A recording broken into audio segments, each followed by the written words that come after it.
Friendo, Steve here. And Larson. And welcome back to Going In Raw, the only pro wrestling podcast you need to be listening to. It is Wednesday, which means it's time to pay attention to react to your hot takes, especially now, going into the Rumble. It's Rumble weekend. And so we're going to be doing our live watch along of Rumble. So hopefully you'll join us for that. Should be a lot of fun. Big predictions challenge is going down. So be sure to hit join if you want in on that. Larson, what is our first hot take for the day? First hot take from Ryan Mizzou is this has been the worst build for both the men and women's Royal Rumble matches. Mm-hmm. I mean, it's definitely been the least involved because it's literally just people hamming the Rumble. There hasn't been a whole lot of stories, save for maybe the Vision, in terms of what could happen in the Rumble.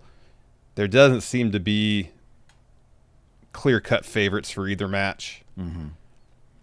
You know, and sometimes, yes, that makes it predictable, but sometimes, you know, it made all the sense in the world for Cody to win his two Rumbles. It made tons of sense. It took the story to the natural point where it seemed like it should go. Even though it was predictable, we knew that was going to happen. There's not as much intrigue in terms of the interpersonal dynamics of either of these Rumble matches, I don't feel like, in years past. And that's really the fun of the Rumble, is all those little stories that play out during the course of the match. And yes, these characters have enough history and backstory, a lot of them do, that they can just do that anyways. But in terms of actually building tension and anticipation within the Rumble matches, it doesn't seem like there's much going on. But that leads to a wide open field. So it can be really underdeveloped, but really intriguing. They're not mutually exclusive because I don't know who's going to win either of them. So last year, we had at least one story with the men of a dude who, I have to win this. I need to win this. It was CM Punk. Yeah. He was on his, I have to win this. We also had John Cena, who was on his, you know, he's like, oh, I'm going to do the Rumble, and all it takes is one person. And then from there, we had a story where he went onto the chamber and turned heel. And so this year, we don't really have that. No, we don't have any of that. We don't have anybody who's like, man, I need to win the Rumble. We got Cody Rhodes, you know, who's like, three people, you know, there's only a couple people who have done it this many times. I'm going to do it for a third time. But he's really just sort of dicking around with Jacob Fatu. That's sort of his main thing right now, is just dicking with Jacob Fatu. And so, and Cody's won it several, like the Rumble, and he's won the title several times. So it's not like there's that one hungry person like a Drew McIntyre had he not won the title. Sami Zayn could be that guy, but he's fighting Drew McIntyre. He's not going to be in the Rumble. Yeah. Unless he loses and then puts himself in. But that's stupid. Like, how would he do that? Yeah. Like, it's already been established. There's no more room in the Rumble. I mean, arguably the hungriest individual to make their way into the Rumble and win it is Finn Balor, but he has to lay somebody out to get into the Rumble. Right. Yeah. Yeah. And really, and that was just established on Raw this week. That's been a product of a week, you know, so, or less than. So yeah, there's nobody hungry, but I will counter by saying this. Now that we've established that, I don't think that's the worst thing in the world. I think in terms of, hey, how much effort have they put into it? 0. So yeah, maybe that's the worst effort, but I love that both Rumbles are wide open. I guess the counter to that would be the heartbreak that we as an audience suffer when there is a story. It's going to be even greater. And that, you know, when CM Punk is like, oh, I have to win the Rumble so I can get that title. And then he doesn't. It's like, oh, the heartbreak. So there's going to be none of that this year. Oh, the heartbreak. And then same with Cena losing the Rumble. How much did that motivate what happened at Elimination Chamber? Yeah, and that's really what you want. Yeah. And there's really none of that. Yeah. You know, that being said, yeah, the field's wide open. Anybody could win. But it's just going to result in us going like, oh, okay. All right. Yeah. All right, cool. Let's see what they do from here. Yeah. Because it feels like whatever intrigue is going to happen after the win leading to WrestleMania. Like if Gunther wins. Oh, wow. Huge night for Gunther. Yeah. But it's Gunther Punk. We just saw that match a few months ago, you know, at SummerSlam. Yeah. Yeah. Yeah. Yeah. Absolutely. You know, so yeah, I don't know. I mean, given the mechanics of the Rumble and historically how it's been put together in terms of telling these little stories, the possibility is there for it to be a really good match. Yeah. But you know, it's the same. You know, where we have any match with great characters and great competitors, and the outcome's really good. You think to yourself, man, if they'd actually taken the time to tell an interesting story leading to this, how much better could it have been? Mm-hmm. Yeah. That's kind of the thing. Yeah, no, I don't disagree at all. In terms of like the Triple H era, been a short era. It's only been what 3 years, 4 years, something like that. Mm-hmm. Yeah, this is probably the weakest build. Absolutely. Yeah, I think so. Go Birds. Hot Take says you really don't need to build to the Royal Rumble as long as there are multiple potential winners and interesting dynamics within the match. Mentions women's tag division, the Vision helping Braun. So, apologies. We probably should have just tacked this on to the first one because Well, we that's fine. literally It's- just talked about that. Yeah, I haven't looked at these notes already. gotcha. You know, I guess maybe the idea as far as not dedicating a lot of time to building the Rumble matches is got great, well-established characters Yeah. that the fans have a connection with. A lot of these characters have a wealth of history and backstory already developed that we can reference during the course of the match. And I don't know if there's a conscious effort to elevate the Chamber to make it the 1B to the Rumble's 1A, because it kind of felt that way last year. You know, you have Jay winning the Rumble, which he's thrown on the ascent, getting to that main event level, and then you have Cena, you know, who they describe as the GOAT in WWE history, winning the Chamber. If this is going to be a pattern for a little bit to try to elevate the esteem of the Chamber to make it kind of on par with the Rumble, so that they're equally prized accomplishments in terms of leading to WrestleMania. Well, it does kind of feel like, especially this year with the Netflix anniversary show at the beginning of this month, it does kind of feel like they are considering like War Games to be the conclusion of the season, and the first of the year is now sort of the beginning, you know, hey, let's start WrestleMania season now. And the first kind of thing, the first big thing anyways, is the Royal Rumble. And then you see where everything else shakes out. And so, yeah, they've sort of clean slated it. Like, instead of Braun Breaker being like, oh, I got to win this Rumble, it was CM Punk saying after he beat Braun Breaker, I'm done with the Vision there in my rear view. Yeah. And so you have kind of a clean slate. Yeah, if it's a situation where Braun takes that loss and it motivates him, drives him, so he doesn't just want to win the Rumble. He feels like he needs to. I figured it out now.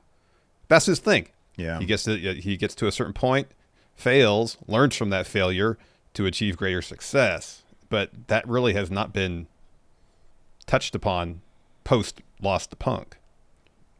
Yeah, I was about to start a whole other conversation about Braun Breaker and how he doesn't really come off as all that. Look, he'll jet down the entrance, the ramp, and he'll like, you know, turn Dragon Lee to dust with a spear. But he also doesn't seem that scary. You know? He's too, I don't know, reserved and not intense enough. There's like loud intense, like barking and like doing this shit. But like when Adam Pearce is in the ring with him, I don't, you know, during the segment on Raw, and Braun is just sort of like accepting whatever Pearce is telling him, I'm not scared for Pearce. You know what I mean? No. And I don't know what that is. They need to like find a way to make him more dangerous, because I just don't think he is. Yeah, I know. He doesn't I come know. off. The aura's not there. He doesn't seem like a loose cannon, like, oh, this guy could do anything at any time. He's too fleshed out. He's too three-dimensional. Yeah, no, I mean, I don't know if it's that or if it's simply... I've seen the guy go fishing in NXT. Yeah. Maybe it's just two extremes. You got super intense and then bumbly Braun. But there's like, where's the in between? Yeah. I feel like that's where the dimension and complexity lies. You know, you can have a character that you kind of exists in two extremes. All right, they vacillate between them. Where's the in between? Yeah. That's what makes it interesting. Yeah. What drives him to go from super chill to super intense or vice versa? Does he just get mad and then he's super intense? Like Not that interesting. Yeah, I know. Darius the Great here has a hot take. Darius has to say, Gunther's retiring gimmick is just a lame placeholder to keep him away from the world title. It's almost like he completely forgot that Punk was the one that beat him for it. It also robs near future retirements of any uniqueness when you know ahead of time that it'll end with lol Gunther wins. Yeah, dude, we had something kind of similar last week where people are saying he's one-dimensional. And I don't look at that promo on Raw and think this guy's one-dimensional. I fucking love that promo, and I thought that I think it did give us more to Gunther. When it's like damned if you do, damned if you don't. Either the guy wins the title and he's a champion, people are like, oh, he's boring, or it's like, oh, what is he going to do when he loses the title? Where they found a thing for him, and now Darius, who's awesome and always gives us the best power ranks, blind power ranks, is saying this is a lame placeholder. Well, he's got to do something. And I don't know for sure. I think he's going to beat AJ Styles, but what if he doesn't? And I think that there's the possibility they're trying their best to make it seem like, oh, AJ wants a full year, so he's going to maybe get a full year, even though Shinsuke has already did the thing. Yeah, they've spoiled the whole thing. Yeah. And spoiled the whole thing. But I don't know. I'm like, Goldberg, it was like, yeah. Cena was like, well, Cena, it was already his last match. Yeah, Gunther it was his last match. Retire him. Yeah. It was his last match. Well, same with, Goldberg. It was already his last match. It was billed. It was his last match. Yeah.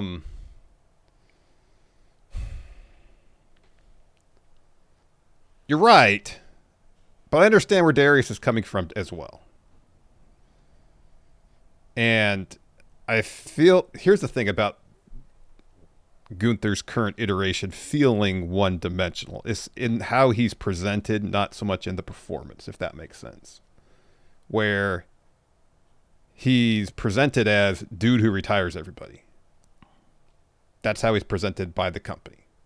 And that's what I assume he's going to retire AJ. He's probably going to retire Brock at SummerSlam. And he'll probably retire Chris Jericho if he comes back for one last run. In terms of anybody who's on the verge of retirement, the direction is losing to Gunther. And there's not a whole lot of, at a certain point, there's not a whole lot of intrigue, even if the match is good, even if it does build up Gunther to the point where, all right, he's retired everybody. Maybe he's a world heavyweight champion as well. But I think Gunther as a performer is the one who's adding the depth to it. Well, come on. The material is there, though. When he says, here's the thing. You look at the guy's motivation. And, yeah, he was champion. And he lost the championship. But he found new motivation. There's too many old people here. And now I've got a mission. I'm going to clean the deck of the old people. Mm-hmm. And I'm going to have a good time doing it. And all these old people, they're going to be remembered. Their last moments are going to be remembered for what? Me. What a legacy.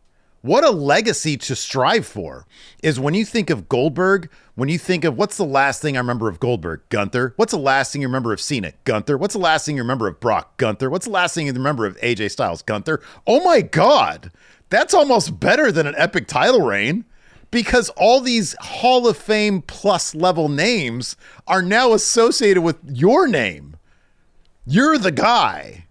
That to me is, and maybe the fact that I just described it as such makes it one-dimensional because it's a singular goal. I don't think those are the same things though. I don't think like have somebody being on a mission and having motivation.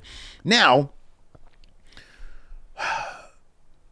it's the impetus is on creative to sow some doubt in our minds that he's going to do this. If it's just like you look down his cage match listing, retire this guy, retire this guy, retire That's this what guy. I was going to say. If it's a situation where, in between retirement matches, he's kind of spinning the wheels and riding exclusively on, well, I retired all these people, then it's going to potentially grow a bit stale because we need something else.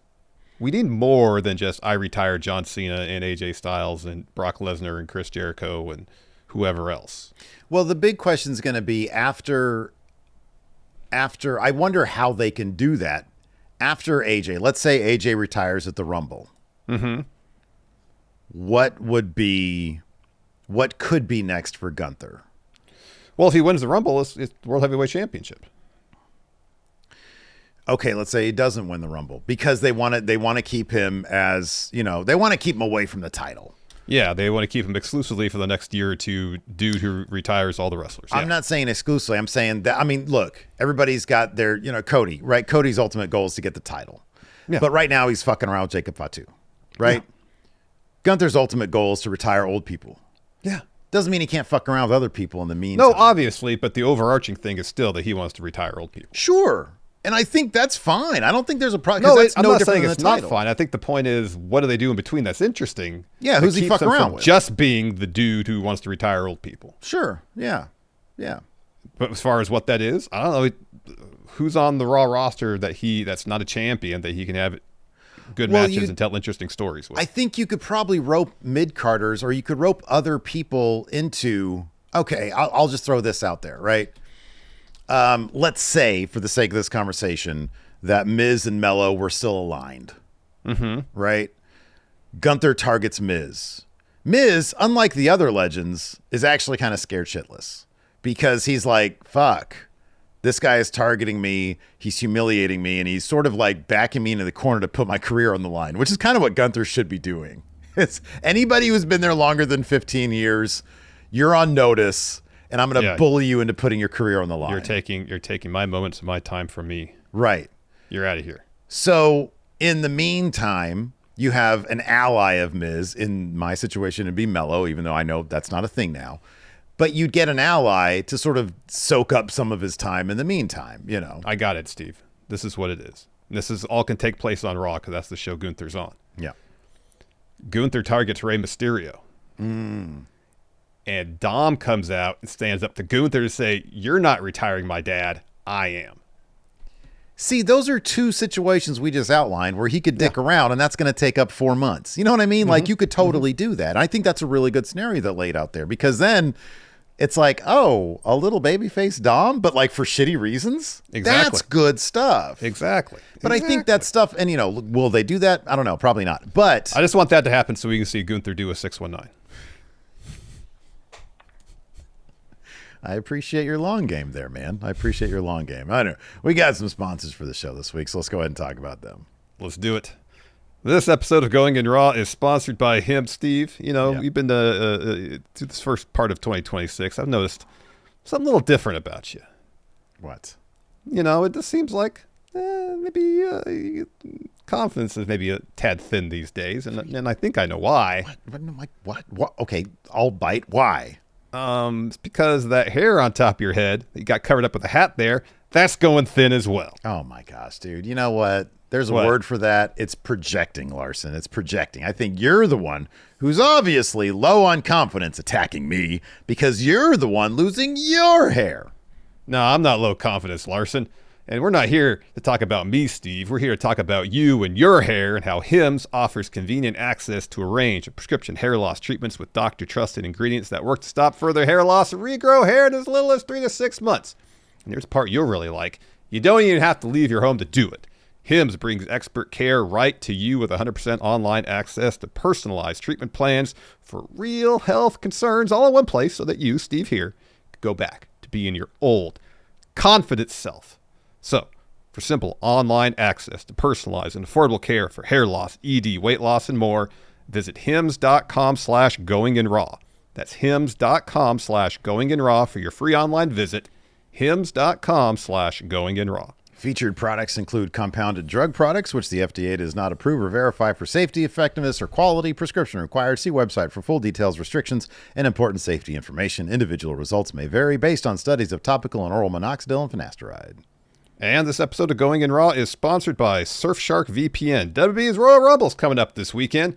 The only match that pits 29 competitors against one. Yeah, it's more like 30 on 30 if you think about it. I don't know why they always say that kind of stuff. That'd be a really, really hard match, 29 on 1. You know what else could be really hard? What? All the hoops WWE makes us jump through to watch all their shows, including the Rumble, here in the U.S. Yeah, man. But what? What if there was a way that you could watch the Rumble, Raw, SmackDown, and all of WWE's PLEs live and commercial-free. With Surfshark, you can watch WWE programming as it happens with no ads on Canadian Netflix. That's correct. I used Surfshark to watch SmackDown during WWE's recent European tour live as it happened instead of having to wait until it aired in the evening here in the States. And since one Surfshark account can be used on unlimited number of devices, I was able to watch SmackDown on my computer here, but also on phone. And if I wanted to, I could have watched it on my laptop or my wife's laptop. Or on her phone. Okay, all right, that'd be weird. But not only that, Surfshark helps protect your online privacy. You can get alerts if your personal online data, like your email or credit card info, gets leaked online. Surfshark also offers antivirus protection that secures everything from your files to your webcam and gives you an immediate notification if it detects a malicious app or file. And it's all backed by Surfshark's risk-free 30-day money-back guarantee. Right now, Going In Raw listeners can secure their privacy and get 4 extra months of Surfshark by going to surfshark.com/raw or using code RAW at checkout. Again, that's surfshark.com/raw or code RAW at checkout for 4 extra months of Surfshark. Check out our show description for URL and promo code. And this episode is sponsored by Cash App, Steve. Yeah. Drives me crazy. Scams are everywhere. Everywhere. Thankfully, I've never fallen for one, but these days, it's hard to know who you can trust. Hubba, hubba, hubba. Who do you trust, Larson? Well, here's something you can trust. When you get the Cash App card, not only do you get access to a ton of perks and benefits like exclusive early access to nationwide concert pre-sales or discounts on popular brands, but you also have extra security with the power to instantly lock or unlock your card right from your phone in just one tap. If a suspicious transaction pops up on your card, Cash App has your back by automatically declining the purchase and sending you a heads up to confirm if it's you or not. Behind the scenes, you can rest assured knowing your account balance is protected by 24/7 fraud monitoring.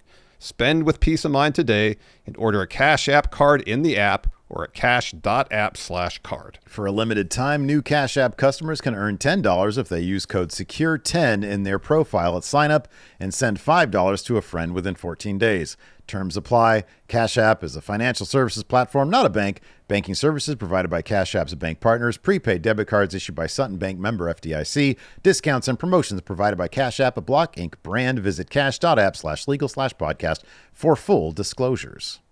All right, man, let's keep on going with these hot takes. Next up, we've got Benny Omega. Benny says, Cody winning this year's Rumble match would start the fans turning on him. No one wants him to win 3 Rumbles to match Austin's record. What? Goddamn, son. I've been waiting for the fans to turn on Cody Runnels for ages now, and it ain't happened. They pop huge for him. They love Cody. Whoa! Break my record, son. Well, you tie it. Mitch. Just tie it. Mitch. Just tie it and be 3. I don't think the fans would turn on him. I just don't think it's the most interesting course to go with Cody. One thing Cody needs, and it's been in short supply for quite a bit during his title runs and even preceding that, real serious adversity. And I think him walking into the Rumble, looking for his 3rd in 4 years to earn that title shot against Drew, and just to get it, it's too easy for him. It needs to be harder. I think he needs to be on the precipice, or at least in the final 4. Just get it. He's got to fight 29 other. He has to throw 29 other men over the top rope single-handedly. He doesn't have to do. It's not the way the match works. He loses the Rumble, whether it's because he and Jacob Fatu are so determined to get their hands on each other, they eliminate each other, or Drew somehow eliminates both Cody and Jacob, or just Cody. Cody cannot win the Rumble. He needs more adversity. He needs to step into the chamber against 5 other people. And if he's going to earn that title shot, win it there. I think that's, in terms of actually telling a story of Cody overcoming adversity, starting from the very bottom and working his way back with the title shot, that's how you have to do it. I think it just makes more sense story-wise if Cody's getting a title shot at Mania for him to lose at the Rumble and win Chamber. Yeah, I definitely understand your point. And I think I agree with it. I think you're right. I think having that moment of like, oh shit, I couldn't do this, now, Cody's like, oh, my hubris got the best of me. Yeah. Or maybe he is, he's distracted He's because 2 for 2 in Rumbles, right? He's only been in 2 Rumbles and won both of them. getting distracted by Jacob. Well, sorry, 2 for 2 in his most current WB run. I'm sure he was in plenty of Rumbles before he left. Did win any of those. This Cody Rhodes is not the previous Cody Rhodes. Yeah, It's funny how they don't. I mean, look, it's obviously acknowledged quite a bit that he came back and he's a big deal now, but they don't really mind his history beyond his dad. Like in WWE. Well, like in his various feuds with Drew, they mentioned that they were tag champions back in the day, and they both left and reinvented themselves and came back. Yeah. I mean, I appreciate that about WWE. It really is kind of what have you done for me lately? It's like they don't dive into it. They don't belabor the past history too much. Like AEW, Excalibur's like, 15 years ago in Shikara, these two had it's like, they don't do that. They know we've got a short memory. So this Cody Rhodes is kind of not the other Cody Rhodes. I know there's been Stardust references here and there, but, Anyways, getting back to the actual hot take here, I will believe the fans are going to turn on Cody in a sustained way when I see it. Obviously, we've seen them boo him against Drew McIntyre when they're in Europe. We have seen them boo him when he's in there with John Cena because it's John Cena. But in terms of a sustained, the thing that they keep doing with Cody that is successful, he's not a pushover. Mm-hmm. And, I think putting the title on Drew now was such a smart move because it gives him something to chase. And yeah, maybe you're right. It's like you gotta see these guys get humbled because constant success is just synonymous with being shoved down your throat. You gotta see them be humbled. And yes, Cody being humbled at the Rumble, the Royal Humble, would be a smart move. I think so. If he won it, I think that would probably add some to the bucket of, all right, another thing he got. Now where is the adversity? Mm-hmm. And but because if you do too much of that, then it is going to be. But that 39 loss, boy, that did a lot for him, and then he wins it a year later. Yeah. Hot take here from Myth Trainer. AC says Triple H becoming an on-screen character would lead to another boom period. Okay, so we find out, because Adam Pearce is like next week on Raw, he's like, damn you, Vision. You injured Rey Mysterio. You took out Penta. You turned him to dust. There's got to be real consequences here. They're in the ring, and then doon, time to play the game. Yeah. I don't know about all that. Yeah. I mean, what are we going to have? 20-minute authority promos to kick off Raw every week? Yeah, that's not the way you kick off a new boom period. Triple H, I think, actually does work well as an on-screen authority figure when the way they used him at 40 as, oh shit, this is really above Nick Aldis and Adam Pearce's pay grade. Mm-hmm. Therefore it goes to Triple H.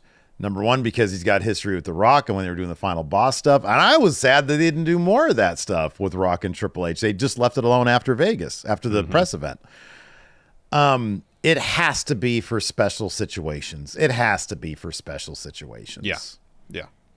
I kind of think the last thing we need is a full-time on-screen, especially heel authority figure. Yeah. It's been done too much. We don't need... Aldis and Pierce are great facilitators. They are.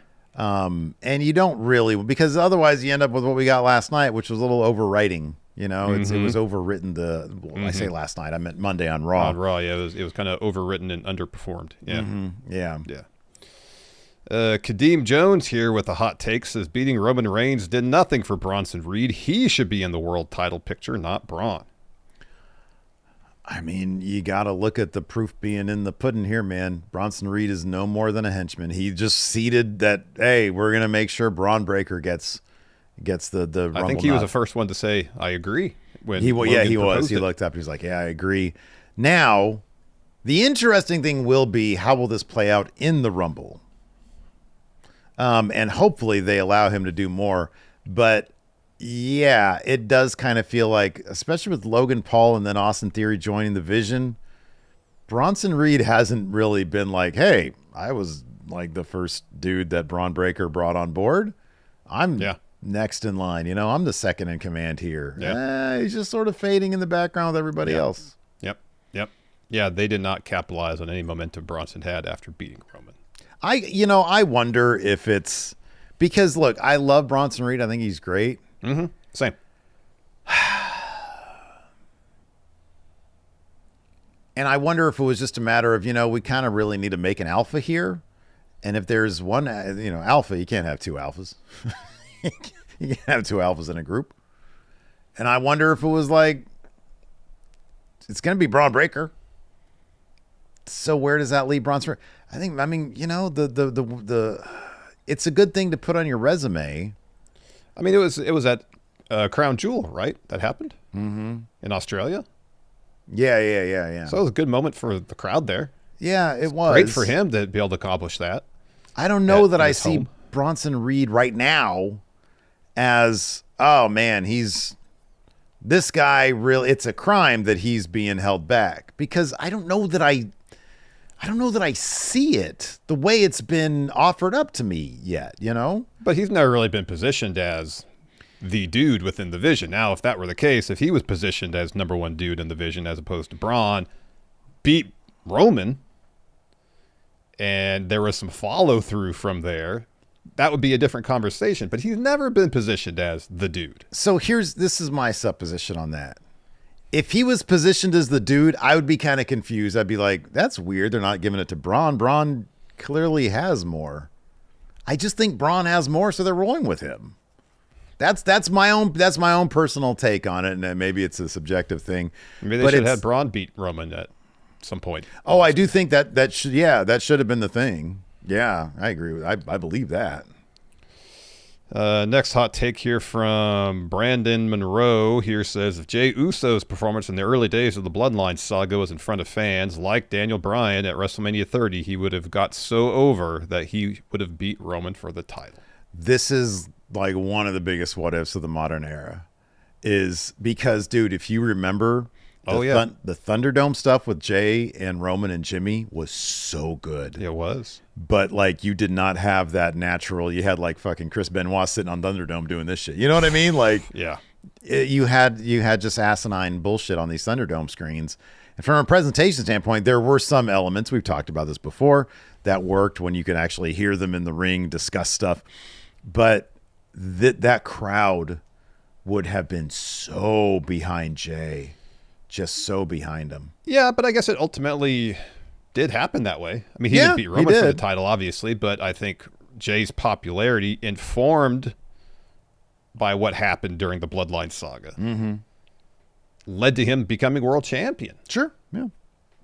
And you could maybe quibble over whether he would have beat Roman to become world champion if fans were around and he had ridden that wave of popularity to beating Roman. I don't know. Yeah. But I think the popularity he has achieved now is directly because of what happened in the Bloodline saga. Yeah. Without the Bloodline saga, Jey Uso would not be anywhere near as popular as he is now. Mm-hmm. Yeah, right. Yeah. Yeah. He and Jimmy would have been a tag team this entire time. I agree 1,000%. Do you think that it's possible, at least, that Jey Uso would have been the guy to dethrone Roman, or was that always going to be Cody? And if not Cody, if Cody hadn't shown up, it would have been somebody like a Seth. Or do you think if this was in front of crowds, do you think Jay could have been the guy? I think ultimately what would have happened, it would have been more of a Lex Luger beating Hogan in advance of Sting beating Hogan. You know what I mean? That maybe at some show, not a Mania or a SummerSlam or a Rumble, Jay would have scored a win over Roman, then dropped the belt right back. So that WrestleMania, Cody could have been the one that vanquished Roman. You know what I mean? Okay. Yeah, maybe. Because I think they were invested. I know Triple H on Unreal said, "Oh, Jay, we're going to put the rocket on your back." That lasted all like 2 or 3 months. You know? Yeah. I don't think they see Jay as a perennial main eventer. Do you? Okay, well, let me ask you, because that was later. Let me ask you this. It's so hard to tell if it was Jey Uso. I mean, it was Jay's in-ring that knocked him back, right? Probably. Being gassed, or at least the perception that he was gassed. Well, I think there's a perception amongst people on wrestling internet that he's just not a good wrestler either. Yeah. Beyond his conditioning, you know? The crowd loved him. Yeah. Loved him. So his demotion to the tag division, what else could it be? But I think if it's a situation where they're like, okay, this guy can be top of the card for years to come, they would have worked on all that. You know, old. they would have figured something out. Or they would have like, all right, wrestling's just one small aspect of the larger presentation of you as a performer. You know, people are into your charisma, your presentation, yeeting. You know, your promos are good. Just, you know, get through your matches and you'll be fine. Yeah, but also, how many times did he get lost at his promos? Yeah, it happens quite a bit. Yeah. But I think if it's a situation where, like, yes, we're going to fully invest in building up Jey Uso to be a perennial main eventer, they would have done it, and they haven't. I think there's a situation where they realized this is someone whose popularity was on the rise. They want to take advantage of it, tell an interesting story maybe.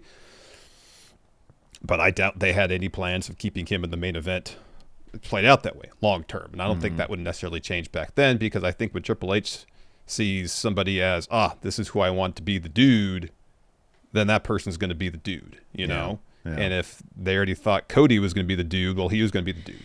I will say this. I think Jey Uso would have gotten no further than the other guy who got a lot of good story screen time with Roman, and that was Sami Zayn, who had a very similar trajectory as Jey Uso post Roman Reigns. And I think that Sami didn't beat Roman, and I don't think Jey would have beat Roman. Although I like your idea of the Luger thing. But I think it would have been crowd explodes, they explode. You know, Jey Uso does great against Roman, and you get visual pins. But I think Roman always has an ace up his sleeve, and I don't think Jey is the guy.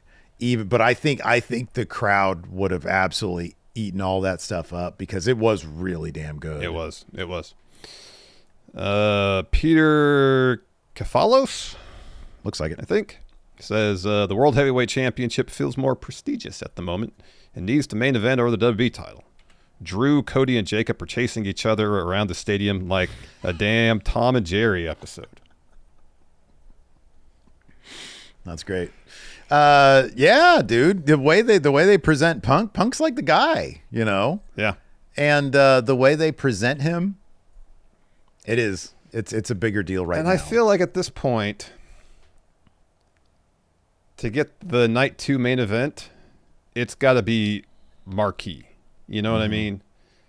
And I just don't feel like Braun's there yet. That's why I'm kind of hesitant to think Braun's got a chance to win the Rumble and face Punk at Mania, because if it's going to be Cody, Drew, Jacob for the WWE title, I mean, I guess that could main event night 2, but I don't know that it would for sure. Okay, let's go back to this. Well, we've talked about this endlessly. We're going to talk about it again. Now that, you know, we more things have happened. Who main events night 2 with Punk? Roman would. for sure, If Seth were healthy, he would. because that's a big rivalry right there. Yeah. Yeah. I think at this point, especially if Gunther retires AJ, You think Gunther does? I think Gunther does. Night 2, huh? I think so. I think in Triple H's heart, but I think Triple H's heart is night 1. Cody, Drew, Roman. Number 1, Roman. I feel like Roman plus title main events night 2. Doesn't matter what title. Doesn't matter what title. There's another potential name that could main event with Punk night 2, and that's Brock Lesnar. If it's Brock and shit! Punk, I didn't even think about that one. if it's Brock Punk, that would main event night 2. Boy, yeah. I didn't even think about that one. That's a good one. Boy, poor Punk. He would get beat up. Yeah, I don't think he would lose that though. Yeah, he would win. Oh, he would 1,000% win. Yeah, He would be so beat up. yeah, he would. Alexander Ball, here with a hot take, says, despite losing some of its less than perfect aesthetic, which was part of the charm, the WWE shine and polish has been really good for AAA. I hate that bit where they called it a sideshow. You see, there was a video package where it was like, AAA is no longer a sideshow. And it's like, the fuck? I hate that WWE does that shit. Yeah. Imagine they bought AEW is no longer a sideshow. No longer a small no longer fly-by-night promotion, company. you know? Yeah. Yeah, that's lame calling it a sideshow. What the heck? So, the problem is, this is an easier, if they substituted TNA for AAA, it's an easier conversation because TNA is still its own company. Mm-hmm. AAA is not. Mm-hmm. It's like WWE Shine and Polish have been really good for WWE subsidiary AAA, you know? Yeah. Good. What is good for AAA? What are we talking about here? Like, I guess just as a fan watching the product, do you prefer WWE AAA over previous AAA? Gosh. Not, and it's difficult for us, right? Because like we're not them. We're I you know, if there's two aspects to this. If the motivation for AAA selling to WWE was to, as Conan has mentioned, to help them with sponsorships. The pushback for me on the Conan line that you used is AAA doesn't exist anymore. It's you know, we needed help with production, we needed help with sponsorships, and that's helped AAA. No, they were bought by WWE. It simply helps WWE. There is no AAA. It's WWE's presenting AAA. Now, away from all that, if I'm a fan, and that's why it's difficult because you and I dropped out of watching AAA on a regular basis a couple years ago. Mm-hmm. And we did so because it became redundant and kind of boring. It was like, this doesn't feel like the loose cannon promotion anymore. It feels like they're putting on the exact same 3 Triple Manias every year just to triple up on Triple Mania, which is kind of clever. But, you know, I am with you in that if I'm sitting back and I'm a AAA fan, chances are I like it because of the quirkiness of it being on its own thing. And now it's got the spiced up WWE presentation. And if, again, I'm just sitting back and I view AAA as its own thing, do I like it more or less? I don't know, because I wasn't watching for a couple years anyways. Yeah. You know, I guess the tell is really going to be, you know, if they do some sort of mass for mass type thing, which, you know, in the recent history of Triple Mania or AAA, you knew what to expect with those matches. They were bloodbaths. Yeah. And that whole tournament they had, where the loser advances and lost their mask at the end. That was really clever, wildly entertaining, and there were some surprisingly really awesome matches during that tournament. Like, is that type of character and cleverness, is that going to be able to exist anymore? Or is it all going to have to be polished through the WWE machine now? And, you know, that kind of idea of the tournament where the loser advances, is that going to be poo-pooed because, you know, it's like, well, if it's a tournament, people are used to the winner advancing, not the loser. Are they going to go to those levels they customarily had with those mask versus mask or mask versus hair matches? And probably are they, not. They're not going to let them. They're not going to get that violent in those matches. Now, I agree 1,000% with that. And also, I don't know who the next 3 old timers in AAA would be to get the, you know, Viano 5 treatment or whatever. But are they going to continue doing that in a high profile way? Are we going to get the Dr. Wagner Jr. type stuff where, you know, he unmasks and all that? Or is it simply going to be a lot of El Grande Americano in there with, you know, some of the younger guys of AAA? Yeah. Is that going to be the thing? Or, I mean, that was, I think, the thing that I loved about AAA. Even when we weren't watching it, I liked it being out there so that I could turn it on if I wanted to. If there was, hey, this dude who's been around for 50 years is going to be retiring in what is most likely going to be a bloodbath match. And then afterwards, he's going to take his mask off. He's going to tell us who he really is. Yeah. That, to me, is, I think, the biggest thing that potentially could be lost here. Yeah. Because WWE, like, I don't give a shit about that. We're going to put El Grande Americano in there. Yeah, I know. Like, as long as WWE owns AAA, we're not going to see any matches involving hammers. I can tell you that. Or cinder blocks. And well, the cinder blocks can stay. They can go. I don't. Ever Well, there's since a fake cinder block they used in that one. In the yeah, AAA. I know.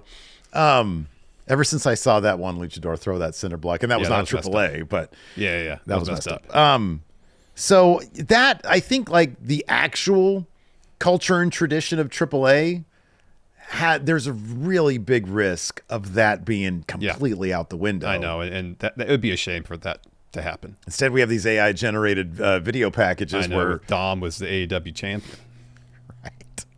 So yeah, dude, I don't know. For my money, AAA, it's gone. It's dead. It's just WWE now. I know. But if you are a AAA fan and you're like, hey, it's just kind of booty, and now WWE took over, and you're like, man, this is a breath of fresh air, then great. That's good for you. I'm really excited for you. That's awesome. I mean, the shows I've seen since WWE bought AAA were all entertaining. The wrestling was good. Yeah, they were. Yeah. But as you mentioned, if kind of the traditions of AAA are kind of pushed aside to adopt the WWE way of doing things, well, that's a bummer. Mm-hmm. It's just it's a bummer, and that was a large part of the appeal of AAA to us was those traditions, and how they approach wrestling there. And if again those are just kind of tossed aside for just another product of WWE machine, that's a bummer. Yeah. So it'll be interesting to see where they are a couple of years from now. Yeah. Hollow 88 here with the hot take says the IWC makes too big of a deal about name changes. The amount of hate for Will Hobbs' reported WWE name is unreal. If he picked it and it means something to him, that's more important than what some dweebs on the internet think. So this is a conversation that I have not observed. I'm sure I have not. Yeah, I'm granted I'm not really on social media, but yeah, I haven't seen any. I take this person's word for it that they have witnessed it. The majority, and maybe again, the algorithm kind of decides on what it feeds you based off of what your history is, and maybe that it plays into it. But I think Royce Keys is the best, rebrand of a name that I've heard in a very long time, and I've seen that reflected in the conversations I've seen in social media that people are generally pretty positive towards this. Yeah. I've not seen people be like, "What the hell, Will Hobbs? That's a great name. You should keep that." And Royce Keys is a really great fictional name. Yeah, Royce Keys is a good name. I guess when it comes down to it, I understand from WWE's perspective that they want ownership of the name, or they'd prefer that, as opposed to licensing the name from the talent. But I guess when it comes down to it, what would be a better benefit to the talent? Coming in with a name that fans are already familiar with, or introducing them with a new name? And that's really what it comes down to, because there's probably scenarios where you think, imagine if AJ Styles, just use him for example, had showed up in WWE under a different name. I think it would be understandably like, what the hell are they doing? AJ Styles has developed such a huge brand around his name. They're foolish to change it just to, so they own that IP of his name, Yeah. It's a case-by-case basis, I'm sure, on their part, whether they think it's advantageous to use the name they've used previously versus not. Didn't Indy Hartwell say, like, they give you a choice? Yeah. Like, and there's pros and cons to each one in terms of the licensing deals and arrangements that they make. And if Will Hobbs, in this case, was like, hey, you know what? It's more beneficial for me to elect to have a new name, and he has say in what that name is and input, which he has in this case, then fucking good for him. That's awesome. I don't think the name of Will Hobbs is so precious. He had success in AEW, but he's not an AJ Styles name. And so I think that there is, there are certain people where, it'd be weird. Kenny Omega shows up. He's going to be Kenny Omega, you know? But with Will Hobbs, Royce Keys, I think it's a great name. It's a good name. It's rare that they knock it out of the park like that. And I think that's the thing, is WWE hasn't earned a whole lot of benefit of doubt when it comes to no giving people new names, because by and large they're not very good. Next is Bull Tonks. There we go. Says, I hate how much hate supernatural gimmicks get. I love the spooky stuff. It helps give variety of the card. Every dude can't just be a guy who fights. Give me more spellcasters and vampire freaks post haste. Yeah, we don't get a lot of that these days. You have the Wyatts, and that's kind of it in WWE. Yeah. I understand why maybe your promoters are hesitant to go that route, because especially in the world of pro wrestling now, which is a lot more rooted in reality than it had been in years past, it's hard to pull that off effectively. We see that with the Wyatt Six. When they debuted, it was great, and it seemed like they had an idea of something they were going to do that was potentially be awesome and moving and emotional. And then pretty quickly they dropped it. You know, I can understand where you're trying to bridge, these plot elements that might not be, there might not be a whole lot of connective tissue in terms of how to tell the stories with pro wrestling, and trying to find that connective tissue. I get that.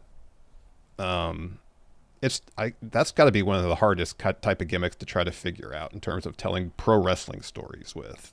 Let me ask something.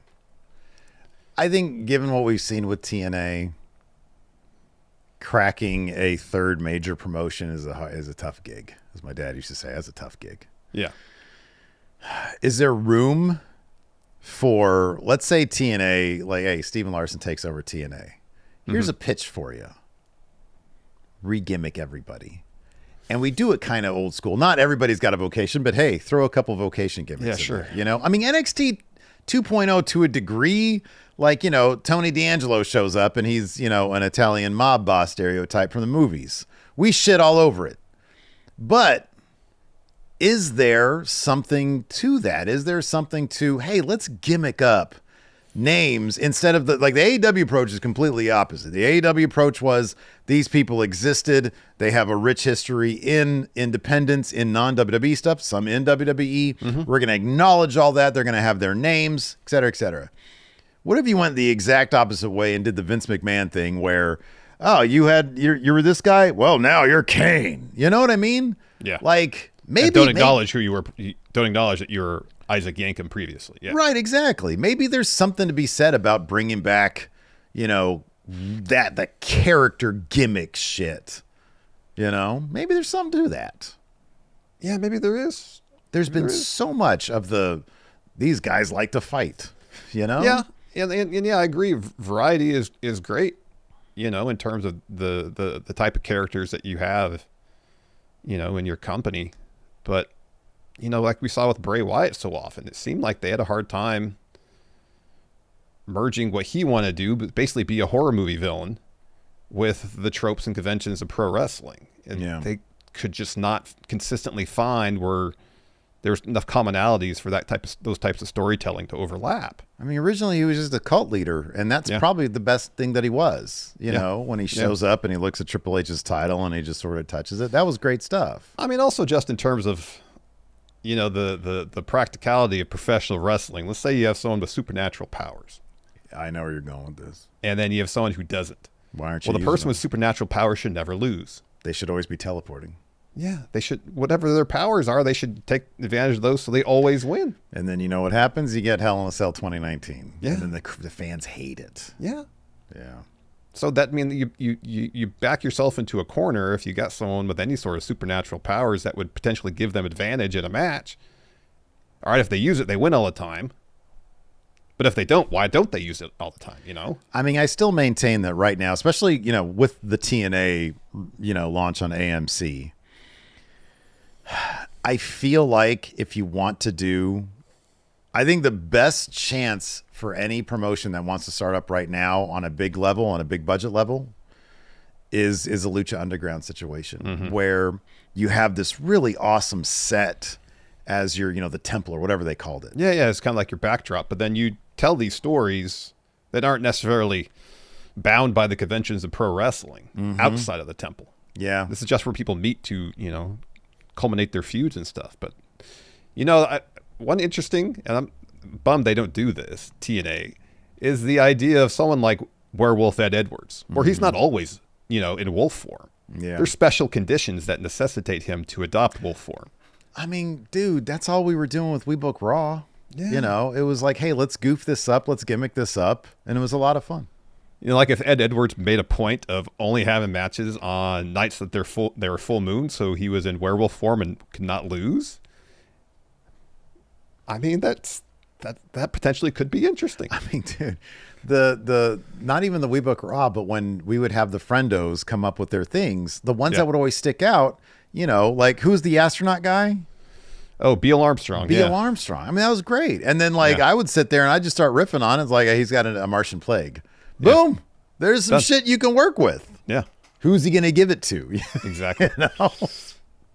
It's a space suit, but also like a hazmat suit. Right. Exactly. Yeah. Spider Killers here with the hot take says video packages are lazy and boring.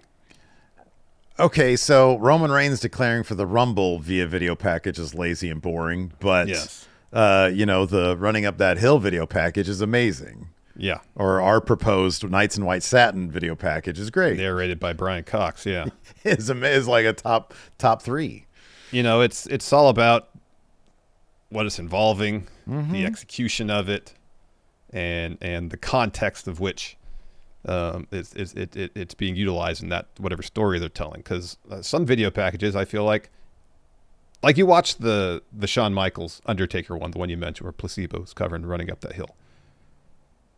That shit is so good. It's hard not to get emotionally invested in that video package. Good music video, man. It's so good. Yeah. People always mention the Stone Cold Rock My Way one, even though it's the same 5 shots over and over. People still tout that as the greatest video package ever. And I don't know. I feel like it's a lot of times video packages are a more efficient way of advancing a story than a 20-minute promo segment. Yeah. You get a couple audio clips, you get some B-roll, a good editor, and a great song. You can encapsulate a story in 2 to 5 minutes way better than you can in a 20-minute promo segment. Dude, the fucking Cody Brock one set to, what's that dude's name? David. Oh, yeah. You like that one a lot. I love that one. God, David Kushner. Yeah, that's so good. It's so good. C Machine here says, Steve and Larson have officially surpassed those other guys and are now the standard for star ratings. Well, I appreciate that, C Machine, at least in one person's estimation. We're the standard now. Dude, until I will say this, and I appreciate that as well. I do. Until ours are debated online and there's almost like a toxic lack of civility around those debates, we will not be those other guys. So, I think we still need to strive for that.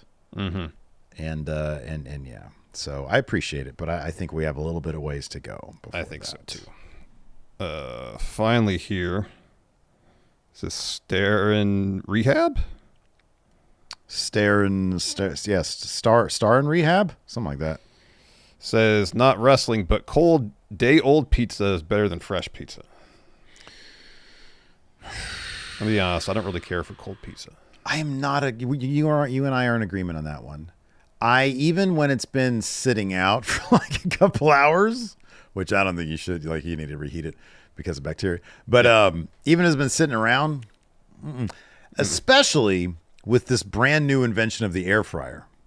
Yeah, which technology has never existed before. I was about to send you a TikTok, and it was like I forget who the concert was, like an old '80s band, but it was like a big arena show, and it was like some vertical video of the artist, like from like not the nosebleeds, but pretty far back in the first level. And then he goes down and there's a dude like 2 rows in front of him and they zoom in and he's on like Target.com ordering an air fryer. Oh, that's funny. They said ordering an air fryer to concerts, wild business. You put that shit in the air fryer the next day for 2 minutes and it's as if it's fresh. Yeah. See, that's brand new. That I'm down with because there's a lot of instances where you make something, especially something that has a variety of ingredients. You let it sit for a day or two. It tastes that much better because you get more flavor mingling. Yeah. That being said, pizza that has been delivered, you're sitting there at the pizza place and they bring it straight out of the kitchen. I don't want that. I need the car ride to let it sit for a bit and cool down just a little bit. I don't like it, lukewarm or cold or anything, but I do want that, it's out of the kitchen. Give it 10 to 15 minutes to sit there, and then I'll eat it. And to me, that's at its peak of flavor. That's interesting. If pizza's kind of like apple pie, it needs to be hot. You like it piping, really? Yeah, I like it right out of the oven, yeah. In my opinion, I always feel like the flavor sort of isn't fully there when it's that piping hot. Yeah, I don't know. Yeah, you just need that heat. Yeah, I do. Yeah, I do. Yeah. You're like, I hurt myself today. So like soup or See if stew I is the still same way. feel- Like I need it like on the verge of being too hot to eat. Yeah. Like I don't want to burn my mouth, obviously. It brings out the emotion, maybe, to feel something. No, I just think it's when you get all the molecules there excited and it's really aromatic and you can smell it really well. Now you're just making up helps with fake science, dude. No. That's so fake That's science. literally what happens when you heat something. It makes all the atoms and molecules move Yeah, faster. but what does that have to do with flavor, dude? Because it releases the odors better. Yeah, you got to get those molecules excited, Steve. I don't think that's how it works. You mean you're talking about the iotas? No, the scintillas. That shit lives rent free in my head. I was sitting there this morning chuckling over breakfast, thinking of your dumb face, saying, "What do you think is smaller, iota or scintilla?" I was like, "I'm gonna make it short about that one."